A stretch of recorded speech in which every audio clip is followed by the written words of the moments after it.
ఈసారి కూడా ఏ అవకతవకలు లేకుండా జాతర బ్రహ్మాండంగా జరిపిద్దామండి. అలాగే ప్రెసిడెంట్ గారు, ఏర్పాట్లన్నీ ఘనంగా జరిపిద్దాం. అలాగే ఈసారి జంతుబళ్ళు నిషేధించాలి. అలా ఎలా కుదురుతుంది శాస్త్రి గారు? అనాదిగా వస్తున్న ఆచారం కదా. ఆ తల్లి కోపం రాదా? మన ఊరికి అరిష్టం కూడా. అరిష్టం లేదు, ఏమీ లేదండి. అమ్మవారు బలెమ్మని అడిగిందా?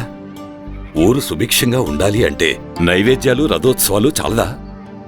అబ్బే, అందులో రంజే ఉంటుందండి మనోళ్ళకి.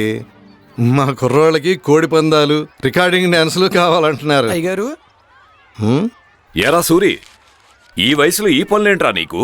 చక్కగా స్కూల్కి వెళ్ళి చదువుకోకూడదు? మా అయ్య మనం చదువుకొని ఉద్యోగం చెయ్యాలా, ఊర్లో వెళ్ళాలా అని బడి మానిపించారే గారు. బడి మానిపించి పనులు చేయిస్తారా? నిన్ను కాదురా, మీ అయ్యని అనాలి. సర్లే కాని సాయంత్రం ఇంటికి రా, చిన్న పనుంది.